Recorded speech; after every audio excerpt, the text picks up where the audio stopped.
ಯೇಸು ಕ್ರಿಸ್ತನ ನಾಮದಲ್ಲಿ ನಿಮ್ಮೆಲ್ಲರಿಗೆ ಸ್ವಾಗತ ಮಾಡ್ತೀನಿ. ಜೀವದ ರೊಟ್ಟಿ ಕಾರ್ಯಕ್ರಮದ ಮುಖಾಂತರ ನಿಮ್ಮನ್ನು ನೋಡೋದಲ್ಲಿ ಬಹಳ ಸಂತೋಷವಾಗಿದೆ. ನೀವು ಕೂಡ ಚೆನ್ನಾಗಿದ್ದೀರಾ ಅಂತ ನಂಬ್ತಾ ಇದ್ದೀನಿ. ಇವತ್ತಿನ ದಿನದಲ್ಲಿ ವಾಕ್ಯ ಧ್ಯಾನಕ್ಕೆ 2 ಪೇತ್ರರು 3ನೇ ಅಧ್ಯಾಯ 9ನೇ ವಚನವನ್ನು ಓದೋದು ಕೇಳೋಣ. ಕರ್ತನು ತನ್ನ ವಾಗ್ದಾನವನ್ನು ನೆರವೇರಿಸುವುದಕ್ಕೆ ತಡ ಮಾಡುತ್ತಾನೆಂಬುದಾಗಿ ಕೆಲವರು ಅರ್ಥ ಮಾಡಿಕೊಳ್ಳುವ ಪ್ರಕಾರ ಆತನು ತಡ ಮಾಡುವನಲ್ಲ.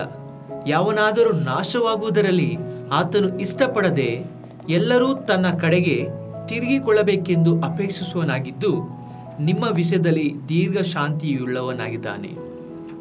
ಹೌದು ದೇವರ ಜನರೇ, ಇವತ್ತು ಅನೇಕರು ಇವತ್ತು ಮಾತ್ರ ಅಲ್ಲ, ಈ ಸಂತತಿಯವರು ಮಾತ್ರ ಅಲ್ಲ, ಇಂದಿನ ಸಂತತಿ 2000 ವರ್ಷದಿಂದ ಯೇಸು ಸ್ವಾಮಿನ ವಿಷಯದಲ್ಲಿ ಇಲ್ಲಿ ಹೇಳುತ್ತಾರೆ. ಮತ್ತೆ ಒಂದು ಸಾರಿ ಮೊದಲನೇ ಭಾಗ ಓದೋದು ಕೇಳೋಣ. ಕರ್ತನು ತನ್ನ ವಾಗ್ದಾನವನ್ನು ನೆರವೇರಿಸುವುದಕ್ಕೆ ತಡ ಮಾಡುತ್ತೇನೆಂಬುದಾಗಿ ಕೆಲವರು ಅರ್ಥ ಮಾಡಿಕೊಳ್ಳುವ ಪ್ರಕಾರ ಆ ಭಾಗ ಏನು ಹೇಳ್ತದೆ ಅಂದರೆ, ಆತನು ಮಾಡಿದಂಥ ವಾಗ್ದಾನಗಳು ತಡೆಯಾಗಿದೆ ಅಂತ ಕೆಲವರು ಹೇಳ್ತಾರಂತೆ. ಯಾವತ್ತೂ ದೇವರ ವಾಗ್ದಾನ ತಡೆಯಾಗೋದಿಲ್ಲ. ಆತನ ವಿಷಯದಲ್ಲಿ ಮುಖ್ಯವಾಗಿ ಆತನು ಬರುತ್ತಾರೆ ಅಂತ ಅನೇಕರು ಹೇಳ್ತಾ ಇದ್ದಾರೆ, ಪ್ರಸಂಗ ಮಾಡ್ತಾ ಇದ್ದಾರೆ. ಯೇಸು ಸ್ವಾಮಿ ಪರಲೋಕ ಎತ್ತಲ್ಪಟ್ಟ ನಂತರ ಶಿಷ್ಯರುಗಳು ಕೂಡ ಇದನ್ನೇ ಹೇಳ್ತಾ ಇದ್ದೀವಿ, ಯೇಸು ಸ್ವಾಮಿ ಬೇಗನೆ ಬರ್ತಾನೆ ಅಂತ ಹೇಳಿ. ಇವತ್ತೂ ಕೂಡ ನಾವು ಅದನ್ನೇ ಹೇಳ್ತಾ ಇದ್ದೀವಿ. ಆದರೆ ಅನೇಕರು ಹೇಳ್ತಾರೆ, ಇಷ್ಟು ವರ್ಷ ಕಾಲ ಆಯಿತು, 2 ವರ್ಷ ಕಾಲ ಆಯಿತು, ಹೋಗಿರೋರು ಹೇಗೆ ಬರ್ತಾರೆ ಅಂತ ಅನೇಕರ ಪ್ರಶ್ನೆಯಾಗಿದೆ. ಆದರೆ ದೇವ್ರ ಜನರೇ, ಯಾಕೆ ತಡೆ ಆಗ್ತದೆ ಅನ್ನೋದು ಆ 2ನೇ ಭಾಗದಲ್ಲಿ ಹೇಳುತ್ತದೆ. ಅದು ನಾವು ಓದೋದು ಕೇಳೋಣ.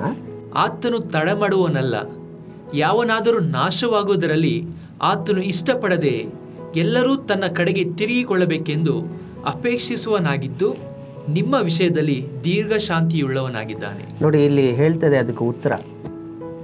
ಎಲ್ಲರೂ ಆತನ ಕಡೆಗೆ ತಿರುಗಬೇಕು.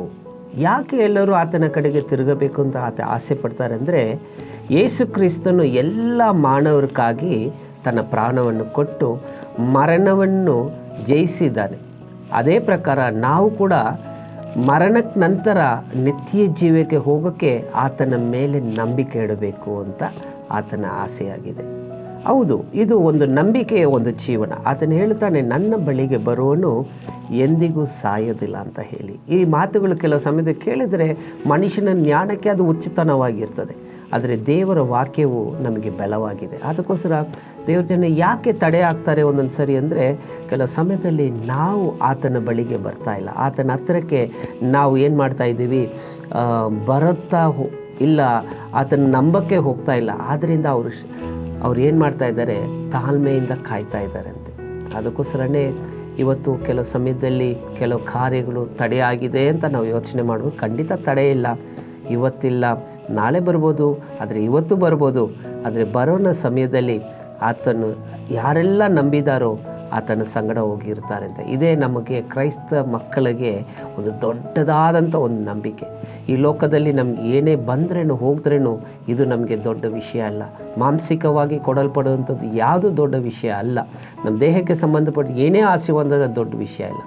ಆದರೆ ಆತ್ಮಿಕವಾಗಿ ನಾವು ಈ ಲೋಕದಲ್ಲಿ ನಮ್ಮ ಪ್ರಾಣ ಈ ದೇಹದಿಂದ ಅದು ಬೇರ್ಪಡುವಾಗ ನಾವು ಪರಲೋಕಕ್ಕೆ ಎತ್ತಲ್ಪಡ್ತೀವಿ ಅಂತ ಒಂದು ಕ್ರೈಸ್ತನ ನಂಬಿಕೆ. ಈ ನಂಬಿಕೆಗಾಗಿನೇ ದೇವರು ಎಲ್ಲರೂ ಆ ನಂಬಿಕೆಗೆ ಬರಬೇಕು ಅಂತ ಎದುರು ನೋಡ್ತಾರೆ. ಸೊ ಅದರಿಂದ ನಾವು ನಂಬಿಕೆಯಿಂದ ವಿಶ್ವಾಸದಿಂದ ನಾವು ಪ್ರಾರ್ಥಿಸಿದ್ರೆ ದೇವರು ಖಂಡಿತವಾಗಲೂ ನಮ್ಮ ಜೊತೆಗೆ ಬಂದು ಜೀವಿಸ್ತಾನೆ.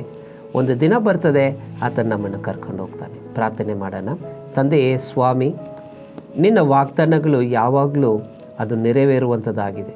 ಇನ್ನೊಂದು ಕಡೆಗೆ ನಿನ್ನ ವಾಕ್ಯ ಹೇಳ್ತದೆ, ಆಕಾಶ ಭೂಮಿ ಅಳಿದು ಹೋದ್ರೂ ನಿನ್ನ ಮಾತಲ್ಲಿ ಒಂದೂ ಅಳಿದು ಹೋಗೋದಿಲ್ಲ ಅಂತ.